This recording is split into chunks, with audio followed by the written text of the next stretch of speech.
하나님께서 선지자인 요나를 부르셔서 니느웨에 가서 하나님의 말씀을 전하라 라고 하시는 사명, 이 사명을 주셨습니다. 그런데 일찍이 이 니느웨는 이스라엘 백성들을 괴롭혔고 침략했던 그런 강대국이었기 때문에 요나 입장에서는 정말 마땅치 않게 여겼고 그 나라, 그 백성들에게 하나님의 뜻을 전하는 것을 너무나 싫어했죠. 그래서 그가 지금 가고 있는 곳은 다시스라고 하는 곳이죠. 우리가 우리의 사명을 잃어버리게 될 때 우리는 하나님의 뜻대로 살아가는 것이 아니라 내가 원하고 내가 바라고 내가 소망하는 나의 목적을 위해서 살아가게 됩니다. 바로 요나가 하나님의 사명을 잃어버릴 때 그는 하나님의 사명을 쫓아서 니느웨로 갔던 것이 아니라 하나님의 사명을 피해서 오히려 니느웨를 향해서 다시스를 향해서 걸어가게 되죠.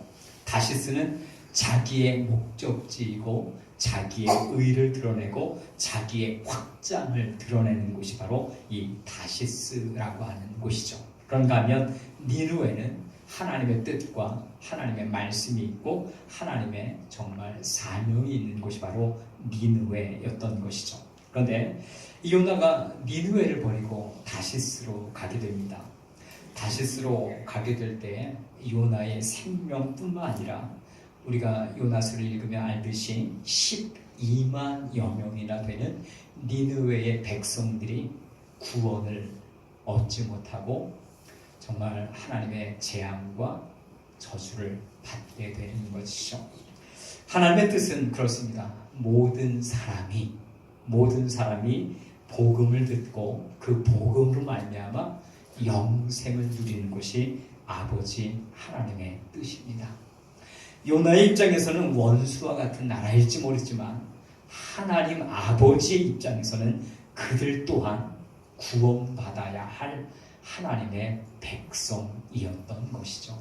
그러니 여러분, 나도 여러분도 구원받아야 할 하나님의 백성이지만 이 땅에 하나님을 알지 못하는 멸망받게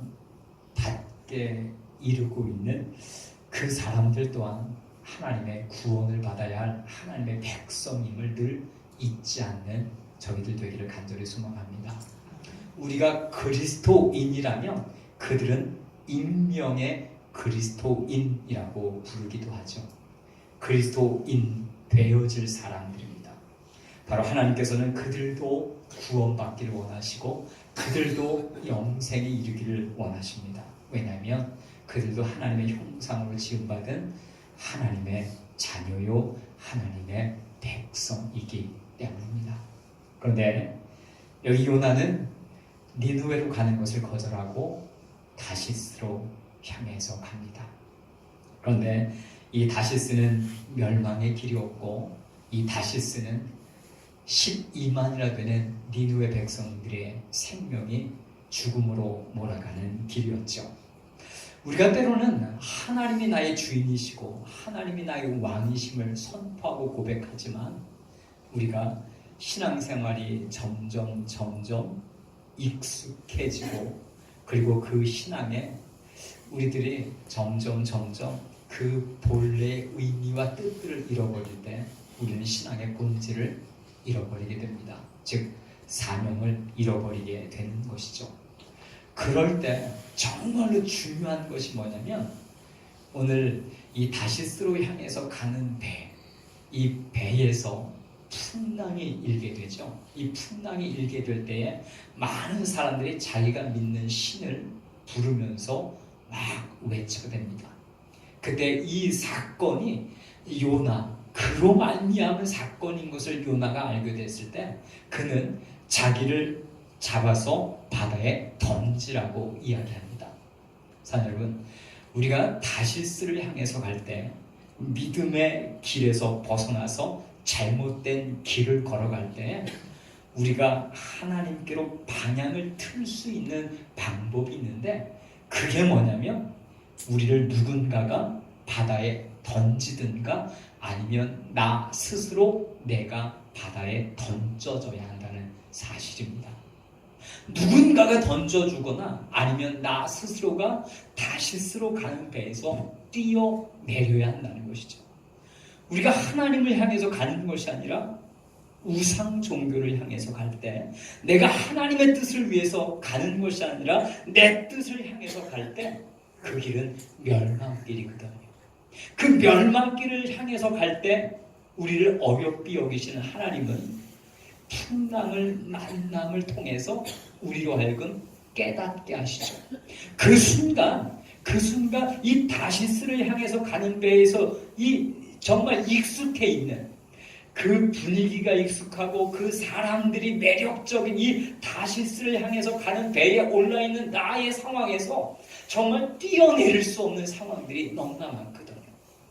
우상 숭배와 그리고 하나님이 아닌 나의 만족과 나의 유익을 향해서 가는 이 다시스를 향해서 가는 크루즈선 같은 그런 정말 그 휘황찬란한 배에 올랐을 때 우리 스스로가 그 배를 뛰어내린다는 건 정말 힘듭니다.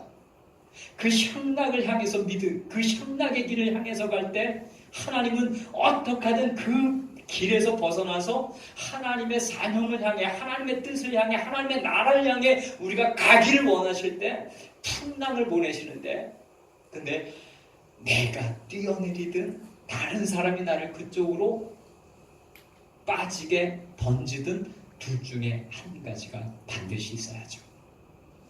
요나는 선원들에게 말합니다. 나를 이 배에서 바다로 던져주십시오.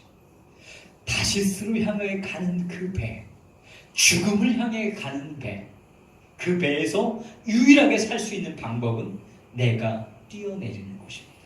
나를 누군가가 던져주는 것입니다. 이것이 풍랑을 통해서 다른 사람의 도움으로 인해서 요나를 바다에 던지게 되죠.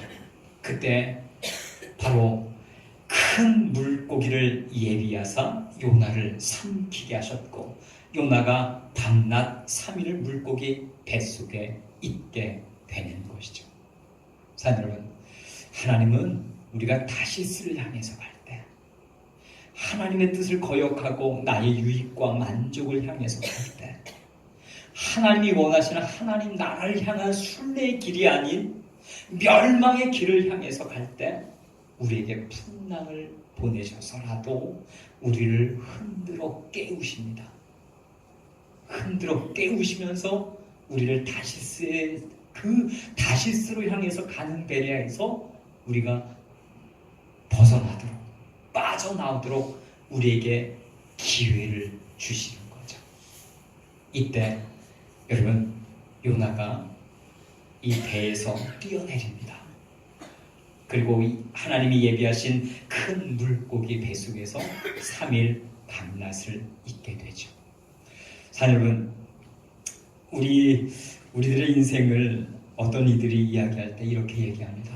정말 우리는 몸이 부서져라 하고 평생 일을 해야 하죠. 일을 합니다. 평생 부서져라, 내 몸이 부서져라 일을 하죠. 그런데 여러분, 그런데 그 결과가 어떻습니까?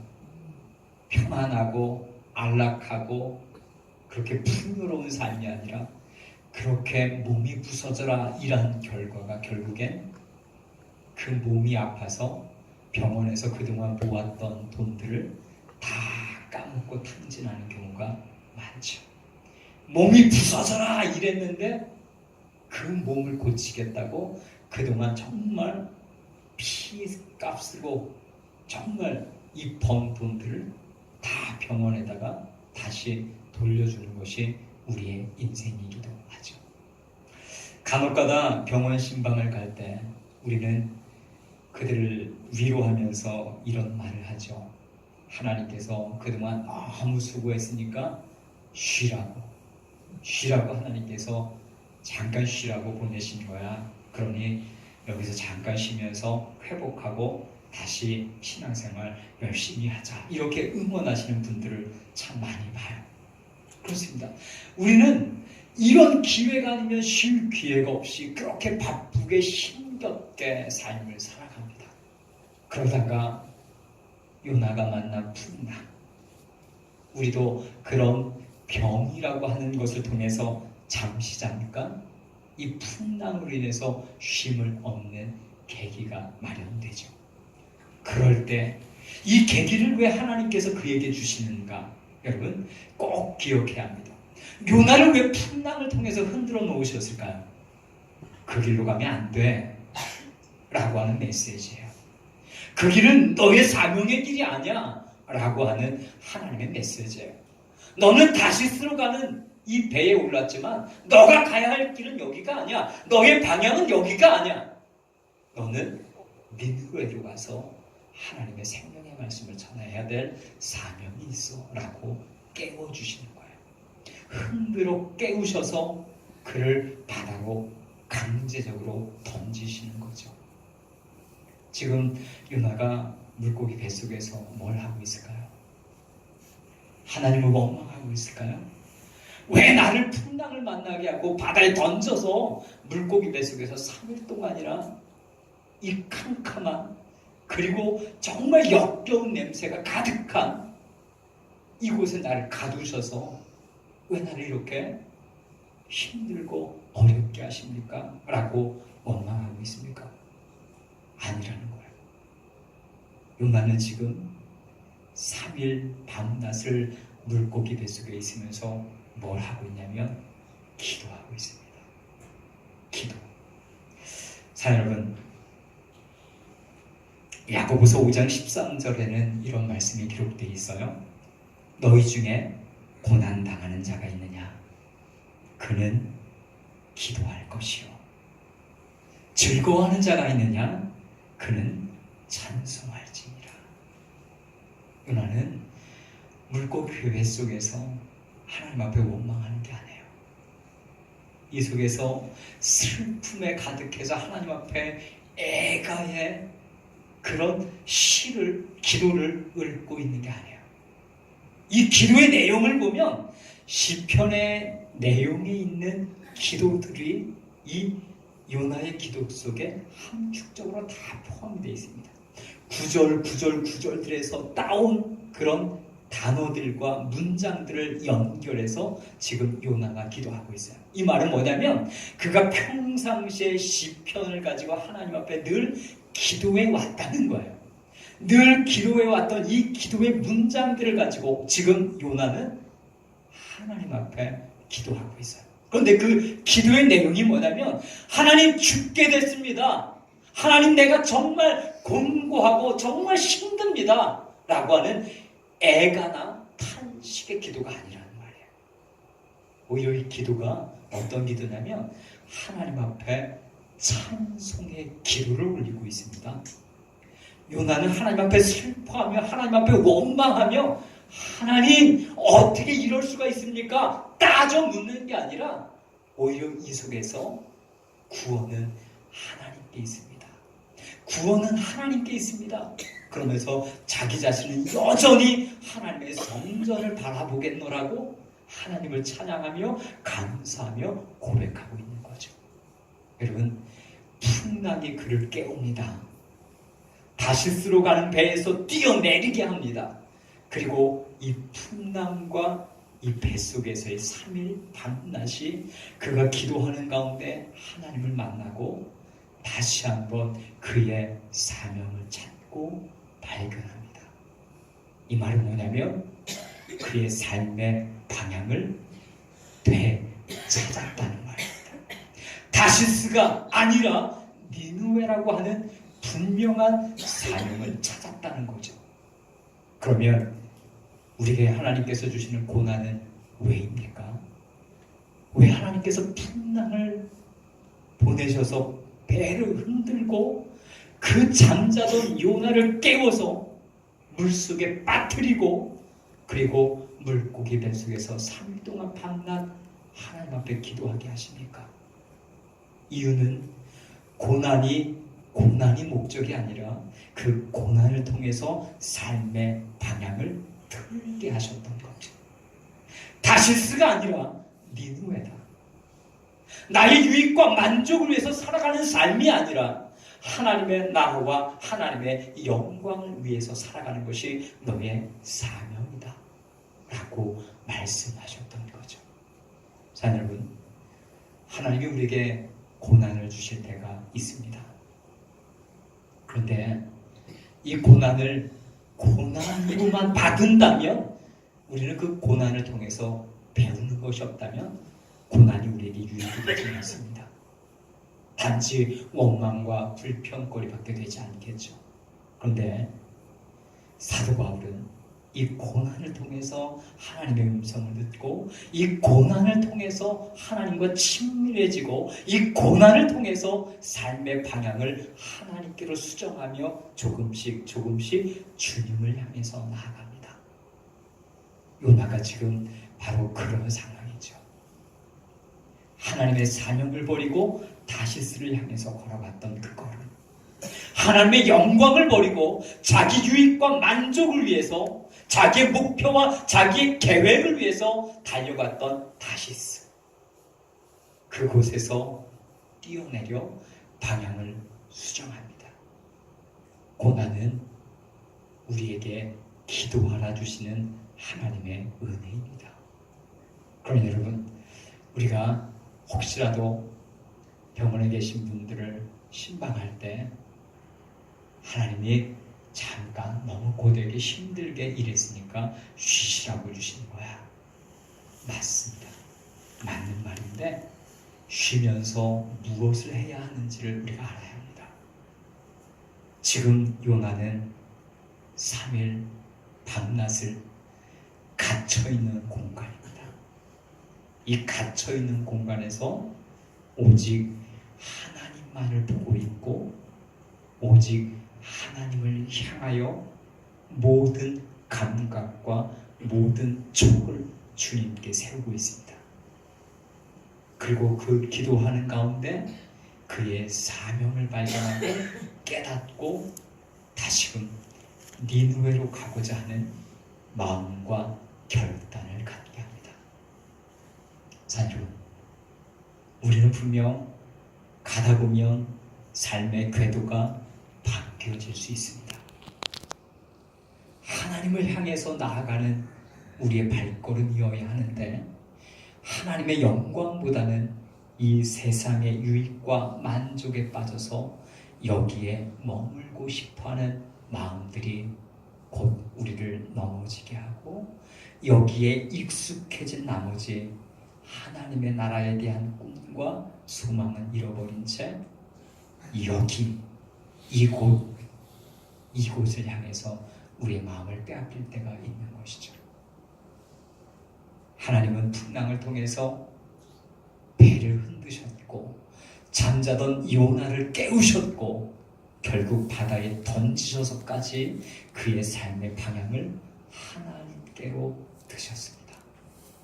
자, 여러분, 기도는 하나님 앞에 내가 홀로 서는 것입니다. 하나님은 때로 우리에게 내가 너와 깊은 교제를 갖고 싶다, 내가 너와 단독으로 만나서 너의 인생에 소망과 사명을 주고 싶다 라고 말씀하실 때가 있어요. 그런데 우리는 어떻습니까? 이런저런 바쁜 일들 때문에 하나님 앞에 나아가는 시간이 점점 줄어들고 있죠. 하나님이 이렇게 흔들어 깨우시면서까지, 그를 바다에 던지시면서까지 원하셨던 것은 요나와 하나님과의 친밀함이었습니다. 이 친밀함을 통해서 그는 하나님의 음성을 듣습니다. 하나님이 어떤 분이신지를 다시 발견하기 시작합니다. 그리고 자기 자신에게 주신 하나님의 사명이 무엇인지를 바로 깨닫게 됩니다. 그리고 물고기 뱃속에서 그를 토해냈을 때 그의 발걸음은 다시금 다시스를 향해서가 아니라 하나님이 그에게 주신 니느웨를 향해서 하나님의 말씀을 가지고 외치는 사명자의 삶을 살아갑니다. 왜 풍랑입니까? 왜 고난입니까? 왜 우리에게 이런 어려움을 주십니까? 라고 묻는다면 저는 요나의 이 말씀처럼 우리를 깨우시고 우리와 더 친밀해지기를 원하시고 우리에게 다시금 사명을 붙잡게 하시려고 하는 하나님의 선하신 의도가 우리에게 풍랑으로 때로는 배를 흔들어 놓음으로 바다에 빠지게 하는 이런 일들로 우리를 깨우시지 않나라는 생각을 다시 한번 갖게 되는 것이죠.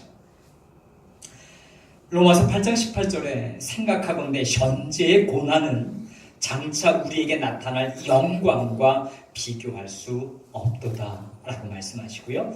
베드로전서 5장 10절에는 모든 은혜의 하나님 곧 그리스도 안에서 너희를 부르사 자기의 영원한 영광에 들어가게 하신 이가 잠깐 고난을 당한 너희를 친히 온전하게 하시며 굳건하게 하시며 강하게 하시며 털을 견고하게 하시리라 라고 말씀하십니다. 하나님께서 우리에게 주시는 고난, 이 잠깐의 고난은 너희를 친히 온전하게 하시며 굳건하게 하시며 강하게 하시며 털을 견고하게 하시리라 라고 말씀하십니다. 그래서 고난이 유익이다 라고 말씀하시는 거죠. 우리에게 고난이 유익이다 라고 말씀하시는 거예요. 이 잠깐의 고난을 통해서 우리를 친히 온전하게 하신다고, 굳건하게 하신다고, 강하게 하신다고, 우리의 털을 견고하게 하신다고 말씀하신 거죠. 욥이 이 고난을 이겨냈을 때 그는 모든 삶의 불순물들을 다 제거하고 순금과 같이 정금과 같이 나오게 되지 않습니까? 용광로와 같은 고난이 없었다면 그가 순금으로 나올 수 없었다는 것이죠. 때로 하나님은 우리를 정금과 같이 순금과 같이 정결케 하시고자 때로 우리의 삶 가운데 풀무불을 놓아 우리를 단련하시고 연단하시게도 하십니다. 그러니 여러분, 우리가 깨어서 이러한 일들 앞에 정말 하나님의 뜻을 다시 한번 발견하고 우리의 사명을 다시 한번 발견하고 하나님을 향한 내 믿음의 삶의 방향을 다시 한번 점검할 수 있는 귀한 은혜가 있기를 간절히 소망합니다. 어떤 책을 읽다가 좋은 글귀가 있어서 여러분에게 소개합니다. 훈련은 근육을 단련하고 고난은 영혼을 연단합니다 라는 글이에요. 우리가 훈련을 받으면 받을수록 우리의 근육이 단련되죠. 그런가 하면 고난은 우리의 영혼을 연단한다고 합니다. 왜 내게 이런 일이 일어나나? 도대체 왜 저런 일이 일어나나? 이해할 수 없는 일들은 별 생각 없이 사는 나를 깊이 생각하며 살도록 하기 위한 일들입니다. 이런 저런 일들이 일어나는 이유는 아무 생각 없이 살던 우리들, 별 생각 없이 살던 우리들을 정말 깊이 생각하며 살도록 하기 위한 하나님의 특별한 은혜요 선물인 것을 다시 한번 깨닫게 됩니다. 자, 여러분, 우리가 하나님 앞에 이 공간과 이 시간을 구별해서 하나님 앞에 내가 홀로 서는 시간, 그 시간이 우리에게 얼마나 중요한지 모릅니다. 하나님 앞에 다니엘은 매일 3번씩 예루살렘을 향해서 무릎을 꿇는 것을 포로 생활 중에서도 포기하지 않고 끝까지 붙잡고 나갔죠. 사자굴에 던져지는 것을 알면서도 그는 기도하는 것을 포기하지 않았습니다. 오늘 우리가 주님 앞에 무릎으로 나아갈 때에 정말 하나님을 만나고 하나님의 은혜를 체험하고 하나님께서 우리를 향해서 가라 지시하시는 니느웨를 발견하게 될 줄로 믿습니다. 옥스퍼드 대학의 전대사 현대 사가인 허버트 버터필드라고 하는 교수가 이런 말을 했어요. 어떤 말이냐면 그리스도인이 기도하는 것이 역사에 영향을 미치는 가장 중요한 요소다. 기독교인들이 기도하는 것은 이 역사에 미치는 가장 중요한 요소다라고 얘기를 해요. 그러면서 전쟁과 외교보다도 더 중요하고 기술과 예술보다도 더 중요하다라고 얘기합니다. 정말 뛰어난 기술 하나만 있어도 정말 이 국민들을 다 먹여 살릴 수 있지 않습니까? 요즘 반도체 이거 하나가 어쩌면 우리나라 경제를 정말 지탱하고 있다라고 말해도 과언이 아닌데, 근데 이 허버트 버터필드 교수는 이렇게 얘기하는 거예요. 그리스도인들이 기도하는 것이 역사에 영향을 미치는 가장 중요한 요소라는 거예요.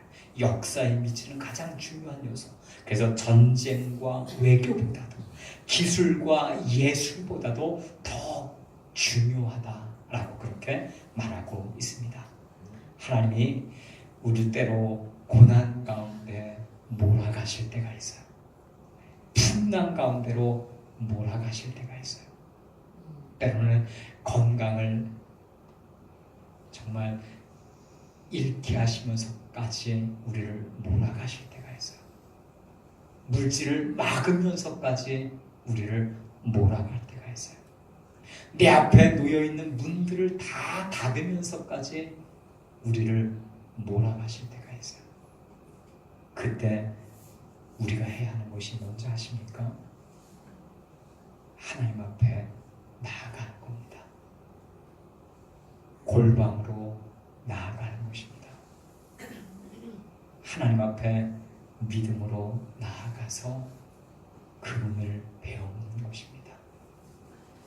그렇게 나를 몰아가신 이유는 그 하나님을 잊지 않고 그 하나님과 교제하고 그 하나님과 친밀함 속에 그분의 음성을 듣고 우리의 삶을 다시 한번 믿음에 세우라고 하시는 하나님의 특별한 메시지입니다. 여러분, 지금 하나님께서 여러분을 몰아가십니까?